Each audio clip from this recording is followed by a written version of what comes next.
Hello friends, स्वागत है आप सबका हमारे यूट्यूब चैनल डिवोशनल वीडियो में। तो आज हम बात करने वाले हैं कि जब रावण का सामना भगवान काल भैरव से हुआ तो क्या हुआ। रावण महान योद्धा के नाम से जाना जाता है, जो तीनों लोकों में विजय प्राप्त किया हुआ था। वह कर्म से राक्षस और जन्म से ब्राह्मण था। उसने सीता का हरण किया और श्री रामचंद्र जी से युद्ध किया। तो उसकी कहानी में जब श्री रामचंद्र जी का जन्म नहीं हुआ था, बात तब की है। त्रेता युग चल रहा था और अपने चरम पे था। पाप अपनी हर जगह सीमा फैला चुका था। उस समय की बात है। रावण अहंकार के मद में चूर था और वह स्वर्ग में देवताओं को हराकर विजय प्राप्त कर चुका था। रावण का यह सब देख करके सभी देवता दुखी थे और वो भगवान महादेव के शरण में जाते हैं। महादेव ये सब सुन करके बहुत ही दुखी होते हैं और कहते हैं कि आप लोग चिंता ना करें, हम कुछ उपाय सोचते हैं। कुछ ही दिनों बाद रावण यमराज के ऊपर चढ़ाई कर देता है और यमलोक की ओर चढ़ाई करने के लिए प्रस्थान करता है। तत्पश्चात यमराज और रावण का महायुद्ध महासंग्राम होता है और ये युद्ध संग्राम लगभग 40 दिनों तक चलता है।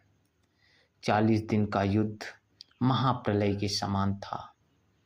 यमराज, जो कि मृत्यु के देवता के नाम से जाने जाते हैं, उनका और रावण का महासंग्राम था। रावण ने पहले ही शनिदेव, अग्निदेव, वायुदेव, जलदेव, सूर्यदेव आदि समस्त देवताओं को, त्रिदेवों को छोड़कर, ब्रह्मा विष्णु महेश को छोड़कर और देवियों को छोड़कर बाकी सब पर विजय प्राप्त कर चुका था और वह उसी अहंकार और मद के वश में होकर यमराज के ऊपर भी चढ़ाई कर दिया था। यमराज और रावण का महायुद्ध देखने के लायक था। दोनों में बराबरी की टक्कर थी, कोई किसी से कम नहीं दिखता था। दोनों का युद्ध महाप्रलय के समान था कि धरती आज बचेगी भी या नहीं। पूरे विश्व में खून ही खून दौड़ रहा था।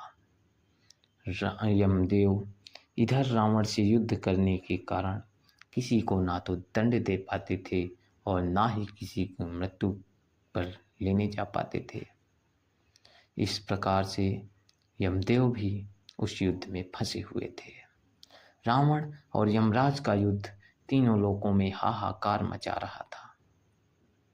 तभी एक क्या हुआ, जब यह समझ गया रावण कि यमराज को हराना मेरे बस की बात नहीं है, इनको तो पाश मृत्यु फांस है, तब रावण ने अपनी माया का जुगाड़ किया और उस माया से उसने यमराज को बंदी बना लिया। यमराज बंदी बन गए और रावण के साथ उन्हें जाना पड़ा। रावण यमराज को ला करके अपनी पैरों के तले, जमीन के में पैरों के तले बंदी बना के उन्हें बांध दिया। यमराज ने कहा, हे रावण, तुमने मुझे तो बंदी बना लिया है, परंतु तुमने अभी अपने इस धरती में ही पूरा आधिपत्य नहीं जमा पाए। कुछ लोग अभी इस धरती में हैं जो तुमसे भी बलशाली हैं। रावण ने पूछा कि ऐसा कौन है इस धरा में जो रावण के सामने नहीं झुकता। रावण विश्व विजेता है, विश्व विजयी है, सर्वोपरि है। इस बात पर यमराज ने कहा कि हे रावण, तुम जिस घमंड में मदहोश हो और सब कुछ भूल गए हो, तुम्हें नहीं पता कि अभी काशी नगरी है। काशी नगरी के अधिपति भगवान काल भैरव हैं। काल भैरव बहुत ही ताकतवर और शक्तिशाली हैं। उनके सम्मुख आज तक किसी की भी नहीं चलती। यह सुनकर रावण ने जोर से ठहाका लगाया और ठहाका लगाने के बाद कहा, काल भैरव, ये कौन है? यमराज बोला कि तुम जाकर खुद ही देख लो कि काल भैरव कौन है। इस पर रावण ने क्रोध से भर करके अपनी एक चतुरंगणी सेना तैयार की और उस सेना को लेकर काशी की ओर प्रस्थान कर गया। काशी के नरेश काल भैरव को बंदी बना करके लंका में लाने का कसम खाई, पर क्या जानता था वो कि काशी उसकी विजय नहीं, हार का प्रतिक्षण होगा। काशी के द्वार पे पहुंचते ही जैसे ही रावण ने अंदर की ओर कदम रखा, अकस्मात एक शक्ति आई और उसने रावण को उठा करके बाहर फेंक दिया। रावण बाहर जाकर 2 कदम बाहर गेट से गिरा और वह सोचने लगा, यह शक्ति कौन है। रावण को आसपास कुछ भी नजर नहीं आ रहा था। रावण ने तुरंत माया को माया से काटना चाहा, परंतु उसने जैसे ही अपनी माया तांत्रिक विद्या प्रयोग की, फिर भी उसे कोई नहीं दिखा।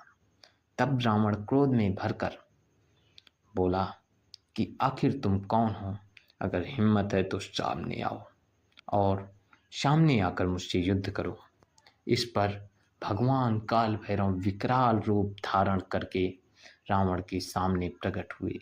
उनके साथ 2 काले कुत्ते थे और उनके हाथ में त्रिशूल सुशोभित हो रहा था और दूसरे हाथ में एक बहुत ही बड़ा सा कटोरा टाइप का था।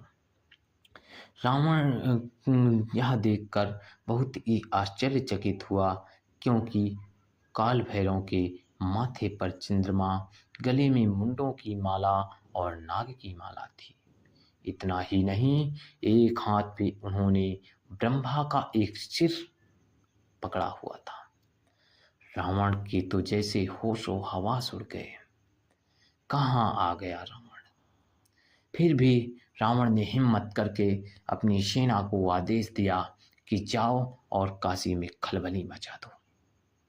रावण की चतुरंगनी सेना काशी की ओर बढ़ी, परंतु वह शक्ति इतनी विकराल थी कि उसकी ताकत का कोई अंदाजा ही नहीं लगा सकता। इधर कुत्ते हजारों की संख्या में, मतलब जितनी सेना थी उतने प्रकार के, नाना प्रकार के कुत्ते प्रकट हुए और सेनाओं के ऊपर टूट पड़े। यह महासंग्राम वाकई देखने लायक था। इधर रावण और काल भैरव का युद्ध शुरू हुआ। दोनों ही महाविकराल शक्ति, महातेजस्वी, महाप्रलयकारी। रावण क्रोध में आकर बोला कि मैंने शिव का कैलाश पर्वत उठा लिया था, तो तुम्हारी क्या औकात है? इस पर काल भैरव बोले, तू देखता जा, आज तेरा सामना किस शक्ति से हुआ है। और फिर काल भैरव और रावण का महाप्रलयकारी युद्ध शुरू हुआ। रावण का धनुष का टंकार और काल भैरव के डमरू की डमडम के आगे रावण का हर अस्त्र फेल हो रहा था।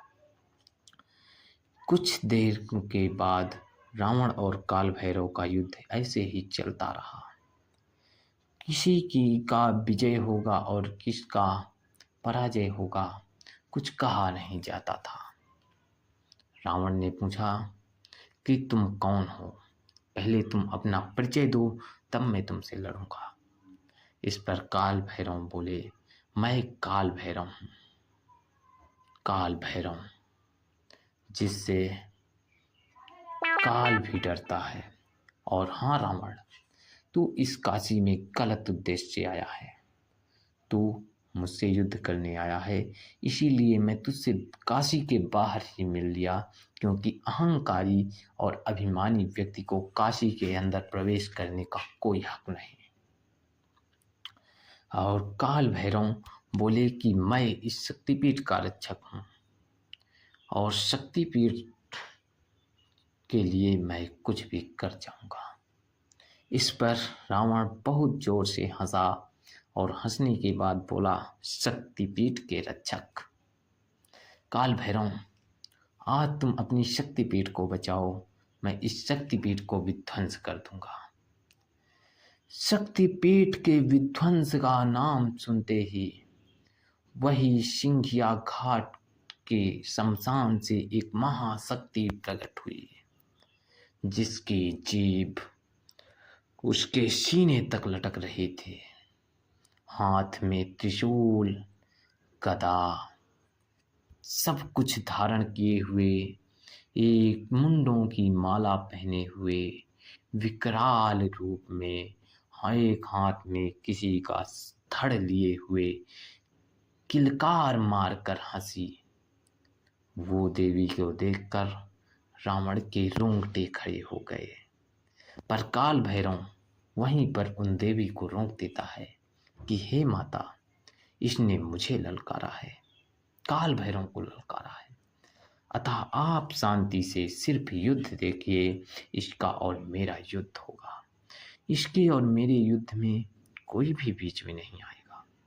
फिर काल भैरव और रावण का महाप्रलयकारी युद्ध शुरू होता है।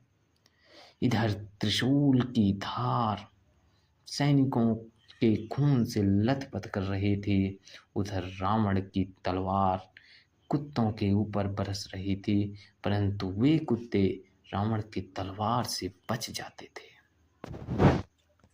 महाप्रलयकारी युद्ध खून की नदियां बहा रहा था। काशी के नरेश काल भैरव ने भी कसम खाई थी कि मैं सेनाओं का एक भी लक्ष्य काशी के अंदर प्रवेश नहीं करने दूंगा। काल भैरव और महाराज रावण का युद्ध काबिले आसमान पे था, और इसी बीच काल भैरव अपना समस्त विकराल रूप धारण करते हैं। क्रोध से भरे हुए लाल लाल आंखें, काली शरीर, जिससे रावण की रूह तक कांप जाए। फिर क्या होता है, रावण जब जान गया कि मैं इनसे नहीं जीत सकूंगा, तो उसने अपनी माया दिखानी शुरू की। पर मायापति के आगे कौन सी माया टिकती है। जब रावण की कोई माया भी ना टिकी, तो रावण ने तंत्र मंत्र का सहारा लिया और तंत्र मंत्र से काल भैरव को अपने वश में कर लेने की कोशिश की, परंतु काल भैरव ने उसके हर तंत्र को काट दिया। इस पर रावण को बहुत दुख हुआ और उसे अपनी हार निश्चित रूप से दिखनी शुरू हो गई। तब उसने सिद्धि का सहारा लिया और एक आसन पे बैठ करके काल भैरव की सिद्धि करना शुरू कर दिया। परंतु यह क्या, काल भैरव की सिद्धि बीच में ही खंडित हो गई। रावण को लगा जैसे उसके पिता का सर किसी ने काट दिया और वह सर आकर के रावण के पैरों के तले गिरा। रावण ने आंखें खोली और उसकी सिद्धि वहीं से खंडित हो गई। यह थी काल भैरव की माया। यह सब जान गया रावण, और जब रावण जान गया तो रावण ने अब भी हार नहीं मानी। उसने अपना समस्त माया जाल लगा दिया, पर इसका कोई फर्क काल भैरव पर नहीं पड़ा। जब रावण जान गया कि अब हार निश्चित है, फिर भी रावण ने युद्ध जारी रखा, और युद्ध करते करते रावण के 10 मस्तक उसके सर से खंडित हो गए। उसकी सारी भुजाएं कट गई। खून से लथपथ रावण ने जब जान गया कि मेरा कोई भी वार भैरव पर नहीं चलेगा, तो उसने काल भैरव की स्तुति करना शुरू कर दिया। वह मृत्यु से बचने के लिए काल भैरव से गुहार लगाई, हे प्रभु, मैं आपसे अनभिज्ञ था, मैं आपको नहीं जानता था। आप त्रिलोकों में सर्वश्रेष्ठ हैं। आप तो महाकाल हैं, महाशिव हैं, महारौद्र हैं। आप मुझ पर कृपा करें। उसने काल भैरव की स्तुति में काल भैरवाष्टकम का पाठ शुरू किया, और काल भैरवाष्टम के उसने 2,50,000 पाठ किए। 7 दिन उसका यह पाठ चला और इस पर भैरव बाबा प्रसन्न हुए और बोले कि हे रावण, तूने अहंकार में आकर के जो कर्म किए हैं, उस अभिमान को दूर करने के लिए मुझे तो आना ही था। मैं तुझे अभी से चेतावनी देता हूँ, तू अपने सारे गलत काम छोड़ दे, वरना मैं कर्मों का दंड देने से कभी पीछे नहीं हटता। जिस दिन मेरी त्रिनेत्र खुलेगा, उस दिन तू भस्म भस्म हो जाएगा, इसलिए अभी से अपने सारे पाप कर्म छोड़ दे। रावण ने कहा, हाँ प्रभु, मैं आज से सारे पाप कर्म करना छोड़ दूंगा।